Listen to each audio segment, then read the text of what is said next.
அண்மை செய்தி. கள்ளக்குறிச்சி விஷச்சாராய மரணங்கள் தொடர்பான வழக்கில் புலன் விசாரணை முடிந்துவிட்டதாக தமிழக அரசு தரப்பில் சென்னை உயர்நீதிமன்றத்தில் தெரிவிக்கப்பட்டிருக்கிறது. அது தொடர்பான அண்மை செய்தியை நாம் பார்த்துக் கொண்டிருக்கிறோம்.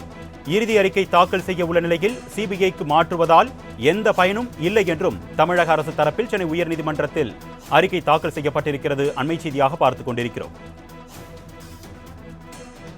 கள்ளக்குறிச்சி விஷச்சாராய மரணங்கள் தொடர்பான வழக்கில் புலன் விசாரணை அனைத்தும் முடிந்துவிட்டதாக சென்னை உயர்நீதிமன்றத்தில் தமிழக அரசு அறிக்கை தாக்கல் செய்திருக்கிறது. இறுதி அறிக்கை தாக்கல் செய்ய உள்ள நிலையில் சிபிஐக்கு மாற்றுவதால் எந்த பயனும் இல்லை என்றும் அந்த அறிக்கையில் தமிழக அரசு சென்னை உயர்நீதிமன்றத்தில் தெரிவித்திருக்கிறது. அது தொடர்பான அண்மை செய்தியை பார்த்துக் கொண்டிருக்கிறோம்.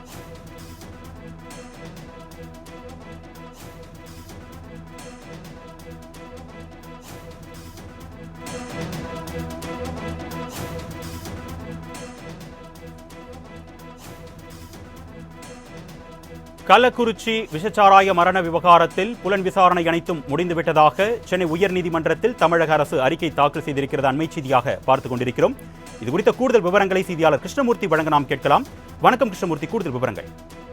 வணக்கம். கள்ளக்குறிச்சி விஷச்சாராய பலி சம்பவம் தொடர்பான வழக்கை சிபிஐக்கு மாற்ற கோரிய வழக்குகள் பொறுப்பு தலைமை நீதிபதி கிருஷ்ணகுமார் மற்றும் நீதிபதி பி பாலாஜி அமர்வில் இன்று மீண்டும் விசாரணைக்காக வந்தது. அப்போது தமிழக அரசு தரப்பில் வாதிட்ட தலைமை வழக்கறிஞர் PS ராமன் கள்ளக்குறிச்சி விஷச்சாராய மரணம் தொடர்பாக சிபிசிஐடி டிஎஸ்பி தலைமையில் சுமார் 50 பேர் அடங்கிய 16 தனிப்படைகள் அமைத்து விசாரிக்கப்பட்டதாகவும் கைது செய்யப்பட்ட 24 பேரில் 11 பேர் மீது குண்டர் தடுப்பு சட்டத்தில் சிறையில் அடைக்கப்பட்டுள்ளதாகவும் 244 சாட்சிகளிடம் விசாரணை நடத்தப்பட்டதாகவும் அவர் தரப்பில் வாதங்கள் வைக்கப்பட்டது. மேலும் புலன் விசாரணை முடிந்து இறுதி அறிக்கை தாக்கல் செய்ய உள்ள நிலையில் சிபிஐக்கு மாற்றுவதால் எந்த பயனும் இல்லை எனவும் என்ன விசாரணை நடந்துள்ளது என தெரியாமல் எப்படி விசாரணையை சிபிஐக்கு மாற்ற கேட்க முடியும் என்று அரசு தரப்பில் கேள்வியானது எழுப்பப்பட்டது.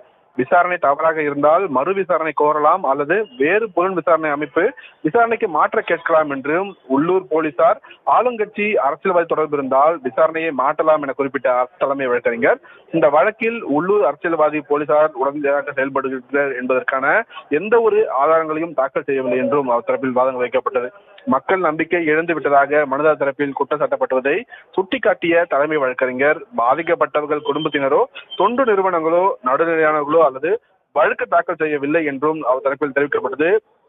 மேலும் கள்ளக்குறிச்சி விஷச்சாராயம் சம்பவம் தொடர்பாக தாக்கல் செய்யப்பட்ட 5 வழக்குகளில் 2 வழக்குகள் பிரதான எதிர்க்கட்சியான அதிமுக உறுப்பினர்கள் தாக்கல் செய்துள்ளனர் என்றும் பாமக, தேமுதிக, பாஜக சேர்ந்தவர்கள் இந்த வழக்குகளை தாக்கல் செய்துள்ளதாகவும் பட்டியலிட்டிருக்கிறார்.